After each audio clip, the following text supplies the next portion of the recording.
Bom dia para todos, um bom domingo, um excelente dia, né? E vai ser, pelo jeito, vai ser um bom dia mesmo, um excelente dia, um sol maravilhoso. Que a paz de Deus, nosso Senhor Jesus Cristo, esteja com todos nós. Ontem foi o feliz sábado, né? Aí nós tivemos lá na nossa igreja, tivemos um estudo, um culto maravilhoso. E eu gostaria de falar um pouco para vocês hoje sobre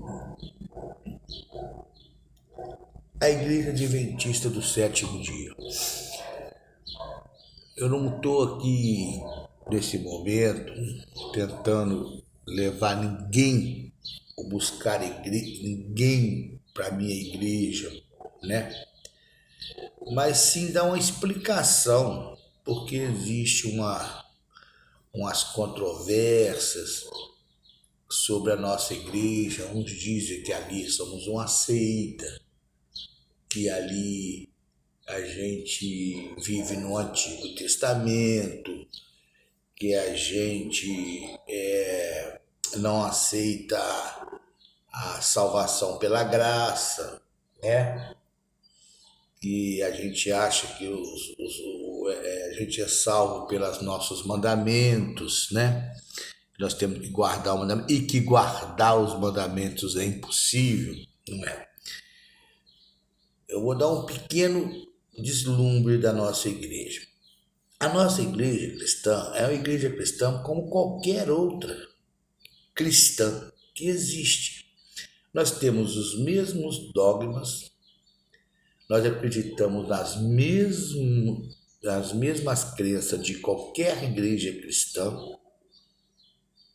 só que nós acreditamos e procuramos viver dentro dessas doutrinas cristãs que a Bíblia nos oferece e que oferece para todas as igrejas cristãs. Só que outras igrejas cristãs, a maioria, quando eu falo igreja cristã, eu estou citando todas as igrejas que professam Cristo como nosso Salvador. Católica, protestante, pentecostal, tudo. Nós seguimos tudo, nós cremos na Trindade, em Cristo Pai, em Jesus, em Deus Pai, Deus Filho, Deus Espírito Santo. Nós cremos na ressurreição de Jesus Cristo. Nós cremos que Jesus Cristo é o caminho, a verdade e a vida. Nós cremos que na volta de Jesus, né? Nós cremos na ressurreição após a morte. Então, o que faz de nós uma seita? Se nós somos seitas, todas somos seitas. A única coisa que nos difere das outras religiões é que nós encaramos a Bíblia, estudamos a Bíblia como um todo. Um todo. E isso é que tem que ser. É a única diferença. Nós cremos tanto no Velho quanto no Novo Testamento. Por uma razão. Para nós entendermos o Novo Testamento, nós temos que conhecer o Velho Testamento. E o Velho Testamento, ele vem nos contando uma história que viria a acontecer no Novo Testamento. Então, para que serve o Velho Testamento? É para quando nós lermos o Novo Testamento, nós temos confiança que aquilo ali é verdade, porque o que está acontecendo no Novo Testamento, ele foi nos relatado há anos, há séculos atrás, no Velho Testamento. Ou seja, o Velho Testamento, o Novo Testamento, ele testifica o Velho Testamento. E o Velho Testamento aumenta a nossa fé quando nós lemos o Novo Testamento. Por exemplo, no Velho Testamento, em Isaías, ele profetiza no capítulo 53 ou 56, ele dá uma narrativa assim completa de como Jesus viria nesse mundo, como ele seria tratado, o tipo de morte. Isaías mais ou menos 500 a 700 anos antes de Jesus vir a esse mundo. Ele narra tudo. Então, ao lermos Isaías e quando lermos, vamos em Mateus e vemos a vida de Cristo, em Mateus ele conta o nascimento de Cristo até a morte e a sua ascensão. Quando nós lemos, vamos a Mateus, que é Novo Testamento, estudamos e vimos ali as narrativas da vida de Jesus Cristo, a gente se lembra de que o Isaías falou há 700 anos atrás. Isso faz com que a nossa fé e a credibilidade na Bíblia aumente, porque aquilo foi escrito há 7 séculos atrás, 6 séculos atrás. Como é que, numa época que não existia nada, a internet era tudo escrito por pergaminhos? Então, o Velho Testamento, a Bíblia num todo ela tem que ser estudada. Por exemplo, quando você lê lá o que aconteceu antes do dilúvio, né? Noé fazendo aquela arca que Deus mandou, que o mundo teria um fim, nós entendemos o quê? Que aquele povo que vivia naquela época, que o mundo antes, na época de Noé, já existia há muito tempo, e que o povo ele vivia de uma maneira qual tão pecaminosa que Deus teve que dar um basta naquilo. Deus tinha que acabar com aquele mundo. Mas o que aconteceu? Houve salvação para as pessoas que se redimiram e que pessoas que confiarem em Deus, houve salvação. Ainda que poucas, a família de Noé, mas houve salvação. O que aquilo ali nos quer dizer?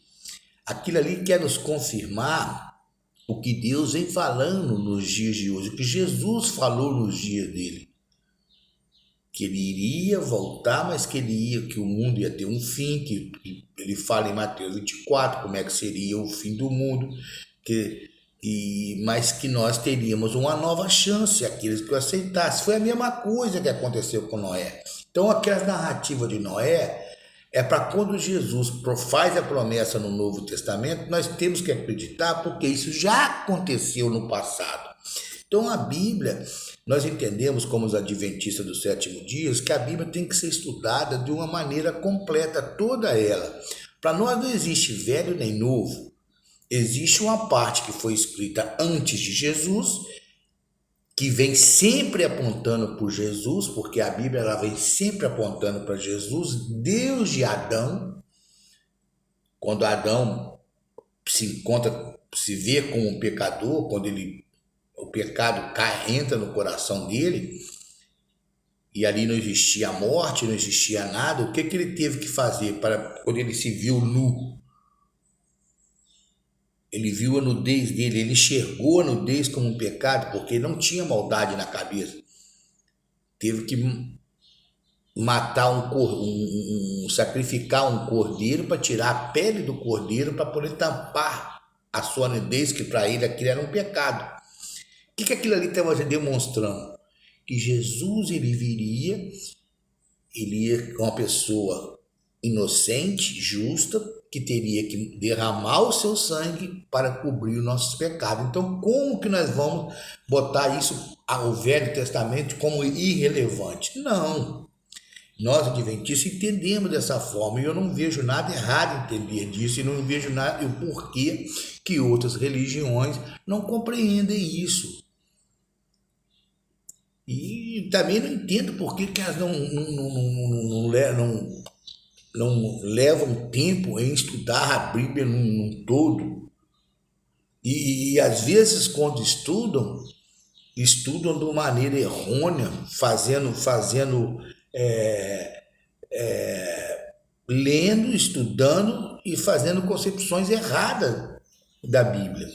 Essa é a diferença.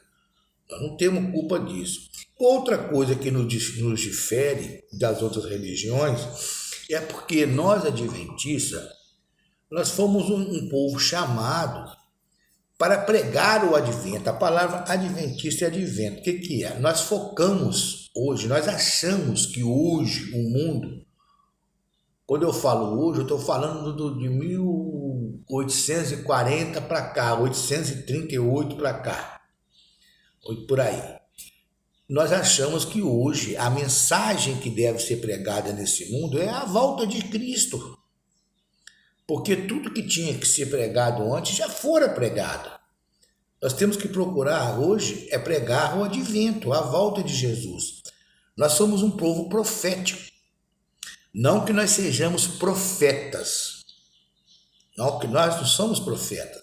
Mas nós somos um povo profético. O que é um povo profético? Nós vivemos e acreditamos nas profecias que a Bíblia nos diz. Porque são as profecias que nos mostram o caminho que o mundo vai tomar, está tomando, para que se concretize a promessa de Jesus, que é voltar a essa terra. Então nós, adventistas, se você for na igreja adventista, algum dia tiver a curiosidade de conhecer, e eu convido a qualquer um de vocês podem ir vários cultos e vocês vão ver sempre a mesma pregação.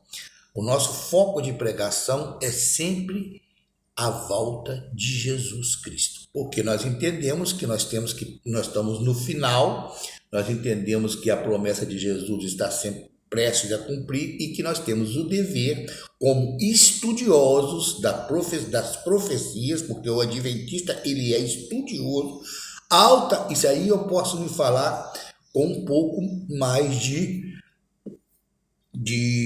como dizer assim, não é com orgulho, mas uma satisfação. Nós, adventistas, em termos de profecias, nós somos o povo mais qualificado dentre os cristãos, porque nós estudamos profecias diretas. Haja visto os nossos programas que nós temos na TV Novo Tempo, para quem acompanha, nós temos aí Na Mira da Verdade, nós temos aí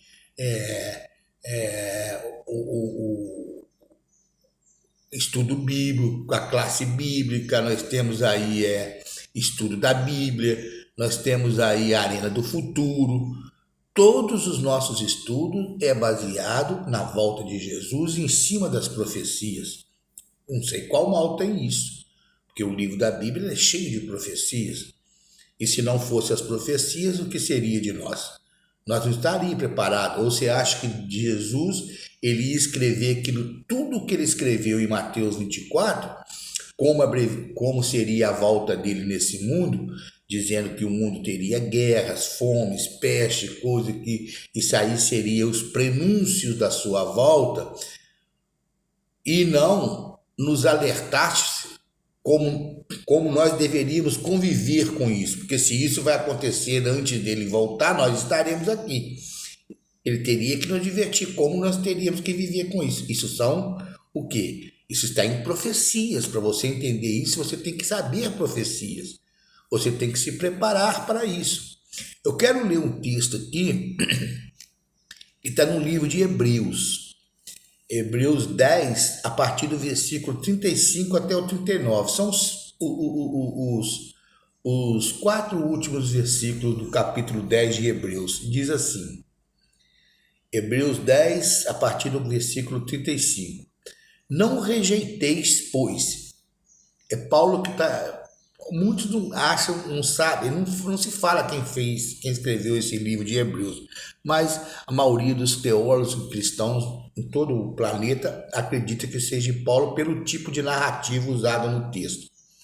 É uma narrativa muito próxima das que o Paulo usa nos outros livros que ele escreve, nas outras cartas paulinas e tudo. Então ele diz assim: não rejeiteis, né? Hebreus 10, 35. Não rejeiteis, pois a vossa confiança. Olha só, não rejeitas a vossa confiança, que tem grande avultada galardão. Olha só, ele está dando um conselho para os cristãos daquela época. Não rejeiteis, pois, a vossa confiança. Confiança em quem? Em Cristo. Para que depois de haverdes feito a vontade de Deus, possais alcançar a promessa. Então, você não rejeita não, porque depois que você fez tudo para alcançar, se você rejeitar, você vai perder a promessa.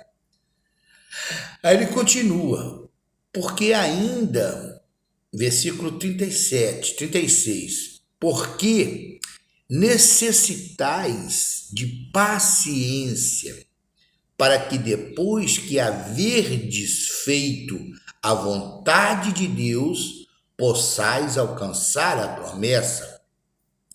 Entendeu? Primeiro ele fala, gente, não rejeita a confiança que vocês têm. Não rejeita. Entendeu? Aquela confiança que vai nos levar ao galardão. O galardão que é a coroa da vitória. Não rejeita. E depois ele fala no 36, porque vós necessitais de paciência, seja paciente, aguarda a promessa.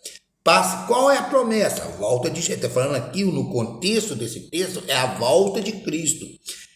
Porque necessitais de paciência, para que depois de haverdes feito a vontade de Deus, possais alcançar a promessa. Quer dizer, seja paciente, porque depois que você está fazendo a vontade de Deus, você vai alcançar a promessa.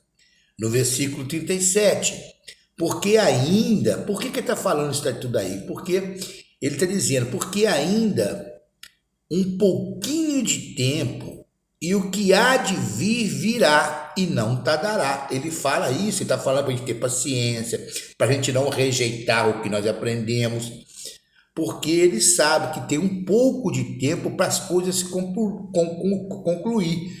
É o que muitas pessoas falam, eu tenho visto falar de Cristo está voltando, estou ouvindo isso, estou ouvindo aqui, mas que Jesus nunca voltou. Aí está falando aqui, ó. Porque ainda um pouco de tempo, e o que há de vir virá. O que há de vir? A promessa de Jesus vai se cumprir. Precisa de um pouquinho de tempo. Para nós é um poucão. Para nós está demorando muito, mas o tempo de Deus não é o tempo do homem. Um ano para Deus significa um ano para nós, para Deus é como se fosse um dia. Então, o que para nós parece muito longínquo, para Deus está próximo. Então, por isso que ele fala aqui, porque ainda um pouquinho de tempo, e o que há de vir, virá. Por que eu estou falando que um ano para Deus é um dia para Deus, é como se fosse um ano para nós?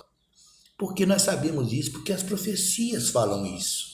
Se nós não sabíamos, nós não entenderíamos, nós estaríamos tanto quanto os outros incrédulos, outros que não conhecem a palavra de Deus, dizendo essa besteira.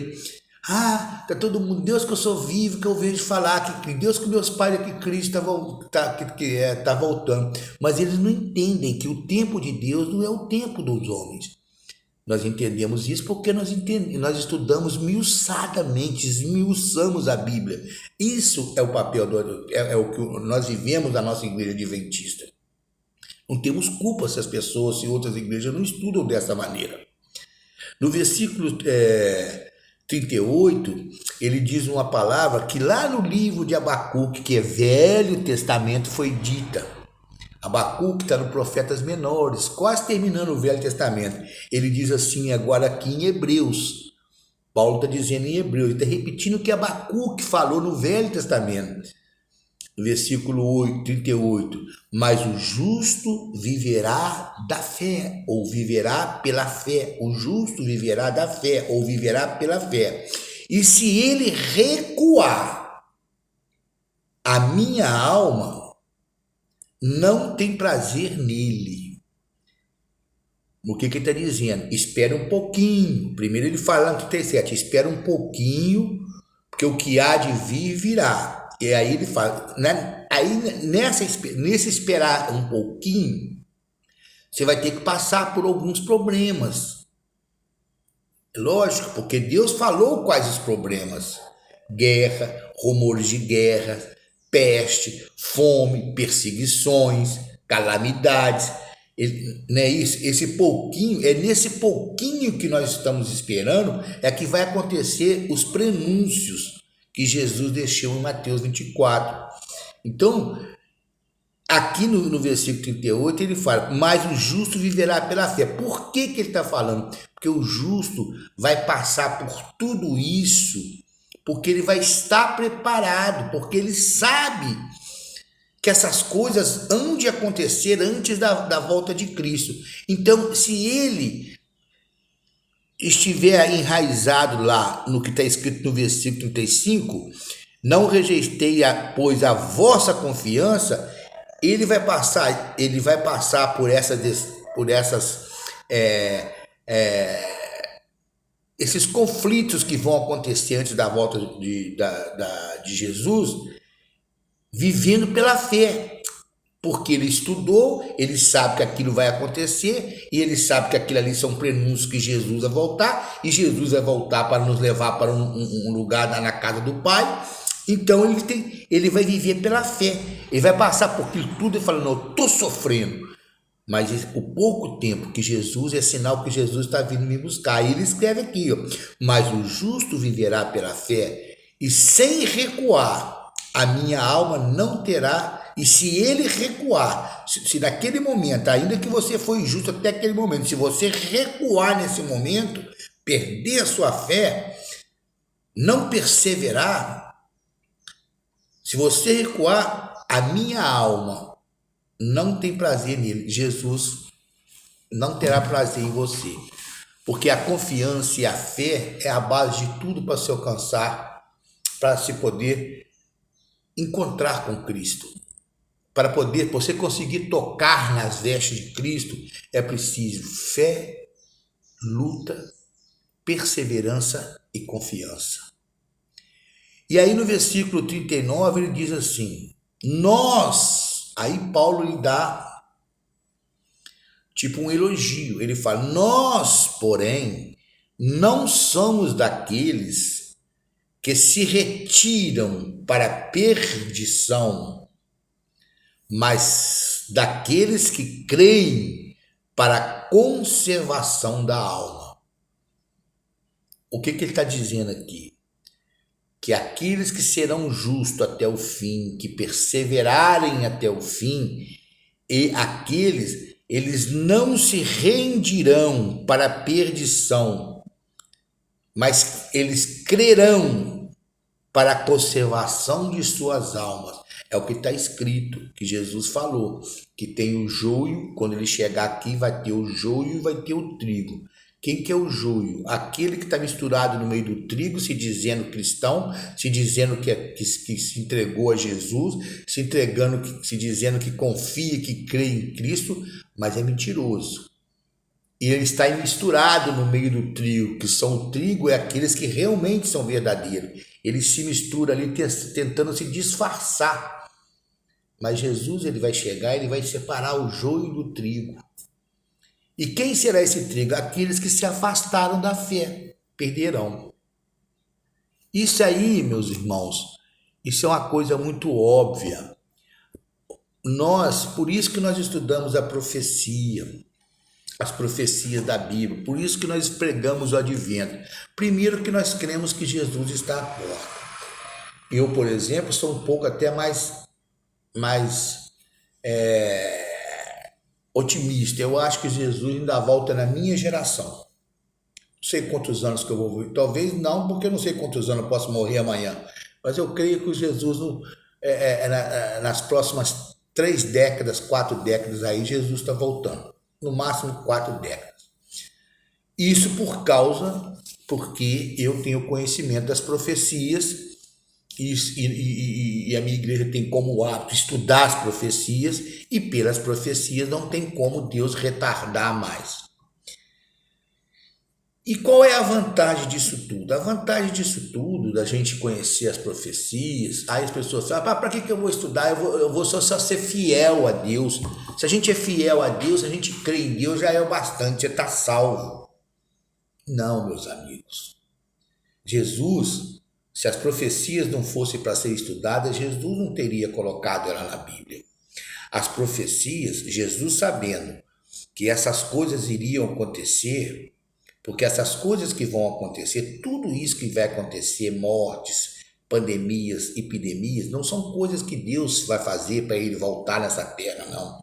São coisas que ele sabe que quem vai fazer é o inimigo, que é o opositor dele, Deus que o pecado entrou no mundo. E esse inimigo, Deus ainda não pôde derrotá-lo, não que Deus não possa. Deus não quer, não pode derrotar ele, porque Deus, ele quer demonstrar a outros mundos não caídos igual o nosso, mundos que amam a lei de Deus, que quando ele tomar a decisão dele banir Satanás, porque Satanás, ele era um querubim de Deus, ele era um dos primeiros nas cortes celestiais. E Deus, você imagina quando Deus baniu Lúcifer, a palavra de Deus fala que ele era a estrela da manhã, ele era o mais belo, o mais requerido dos anjos, ele era o príncipe dos anjos, acima dele só estava Jesus. Então quando Deus bane ele do céu, e o céu, a palavra de Deus fala que são milhares de milhares, milhões de milhões de anjos, e que outros mundos, nós temos outros mundos que não são caídos igual não. Viram aquela atitude de Deus, falou, nossa, Deus mandou Lúcifer embora. Então Deus está deixando Lúcifer, como ele caiu aqui no planeta Terra. E por que nós somos o único planeta caído? Porque Lúcifer escolheu vir para cá, ele veio para cá, Deus não mandou ele, expulsou ele do céu. E ele veio para cá e aqui ele conseguiu facilidade de estragar o ambiente, de colocar aqui o pecado. E o pecado é o maior inimigo de Deus, o pecado é que nos faz distanciamento de Deus. Então Deus está deixando Lúcifer por último, deixando ele fazer as mazelas aqui neste mundo, que outros mundos estão assistindo. Isso é como um filme, a nossa vida terrena é como se um filme estivesse passando para outros mundos assistirem, para quando Deus fizer o julgamento final e dar o fim no pecado, que é o fim de Lúcifer, todos os outros seres vão entender que Deus não é mau, que Deus é justo. Deus fez justiça. Então essas coisas que vão acontecer antes de Jesus, por que Jesus disse que essas coisas teriam que acontecer? Porque ele sabia que quando primeiro ele derrotou Satanás na cruz, ele já deu uma primeira derrota. Essa batalha foi vencida, essa guerra está sendo vencida em várias batalhas. A primeira batalha foi no deserto. A primeira batalha começou lá com Moisés no Monte Sinai. Ou com Abraão, quando Deus pediu o sacrifício a Abraão do filho dele, Abraão ia dar. E Satanás achou que não ia dar, que não ia ser obediente, porque a obediência é tudo para Deus. Depois a segunda batalha foi quando Moisés liberta o povo do deserto. Depois veio a batalha de Jesus na cruz por nós. Jesus venceu, ele se deu por amor. O amor é coisa que o diabo não conhece, tem raiva, tem ira. E a terceira batalha vai ser quando Jesus voltar. E essa ele sabe que vai ser a última. Jesus, quando volta, ele extermina com o pecado. Exterminar com o pecado é exterminar com Satanás. Então, as coisas que Jesus disse que aconteceria antes da volta dele, essas coisas vão ser feitas pelo diabo. Porque o diabo, sabendo que vai ter pouco tempo de vida nesse mundo, o que ele quer fazer? Ele quer fazer primeiro causar sofrimento no povo de Deus, porque nós somos povo de Deus. Esses sofrimentos que nós estamos vendo aí é o diabo que está causando. Porque ele sabe que depois de tudo isso, depois dessa tempestade, vai vir a bonança. É aquele ditado antigo, Jesus vai voltar e vai acabar com tudo isso. Então ele pensa, bom, já que eu vou terminar, acabar mesmo, eu vou, quem puder destruir, tirar da presença de Deus, eu vou tirar. Isso é profecia. Nós temos que entender isso. E ao mesmo tempo que Jesus deixa isso escrito, dessas coisas que vão, essas dores que nós vamos sentir antes da volta dele, também nos serve de alertas. Nós, adventistas, estudamos isso para nos alertarmos quanto aumentando a nossa fé, aumentando a nossa perseverança, sabendo que nós vamos passar por isso, que nós vamos sermos provados na fornalha, igual os dois amigos de Daniel, Sadraque e Mesaque. Eles foram provados, nós vamos ser provados. Não pensa que é só o ímpio que vai ser provado, não. Não é só o ímpio que vai sofrer, não. Todos nós vamos sofrer. A diferença é que aquele que crê e perseverar até o fim vai sofrer também, mas esse será salvo. Então, aquela descrição, as profecias, gente, nós somos um povo profético porque as profecias, elas nos dão condições de aumentar a nossa fé e nos ensinar como lidarmos com esses acontecimentos finais. Quer ver um exemplo? O que é você ter oportunidade de ter um conhecimento de uma coisa que vai acontecer contra você e você usar esse conhecimento para te fortalecer e você não usar? Eu vou dar um exemplo. Nós que cremos nas profecias, nós temos um conhecimento como nós vamos lidar com isso. Agora, vou dar um exemplo de quem tem certo conhecimento. Quer ver essa guerra da Rússia com a Ucrânia, por exemplo? Veja o que é você não lidar com o conhecimento que você tem. A Rússia demorou, tem meses que ela vem falando que ela vai invadir a Ucrânia. Meses. Ela ele vem falando há meses que vai invadir a Ucrânia. O que a Ucrânia fez? Nada. Ela não creu. Ela não creu no que Bush está fazendo, ou seja, não creu na profecia de Bush.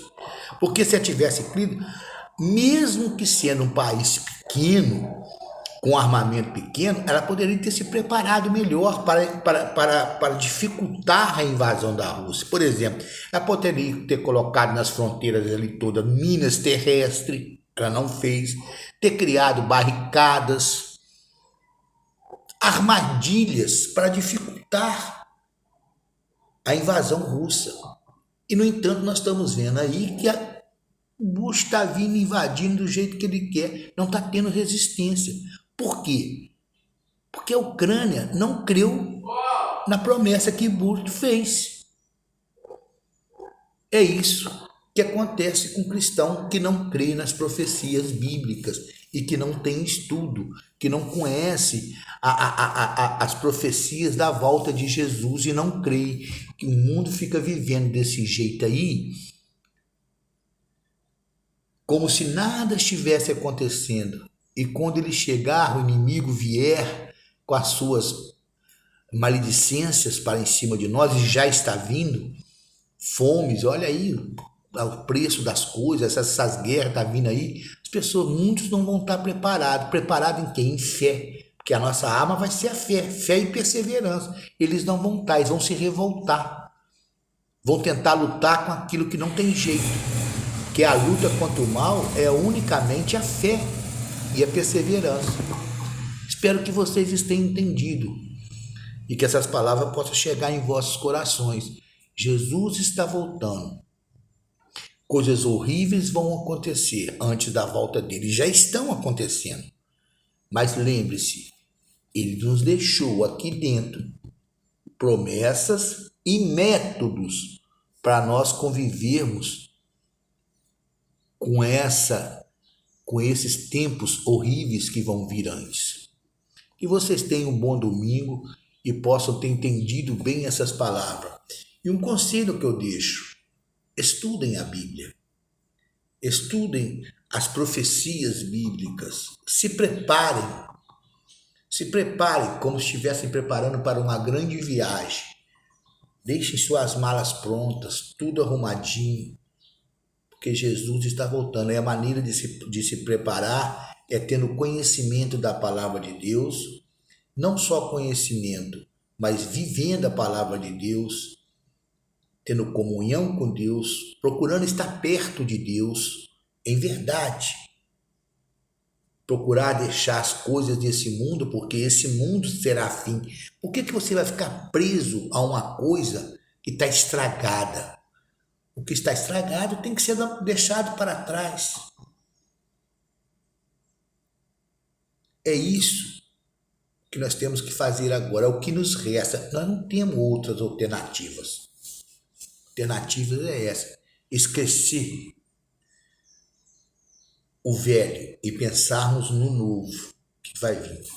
Um bom domingo para todos. Fiquem todos com Deus. Se você gostar, compartilhe o vídeo para que outras pessoas possam entender o que é um cristão de verdade, o que é estudar a Bíblia, o porquê, a importância do Velho Testamento, a importância de saber as profecias.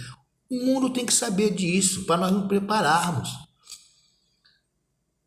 Então você me ajude, compartilhe, participe do meu canal, estarei sempre trazendo aí novos estudos, porque eu não tenho isso como pregação, porque eu não sou pastor, tem como estudo. Nós estamos estudando aqui o que está escrito na Bíblia.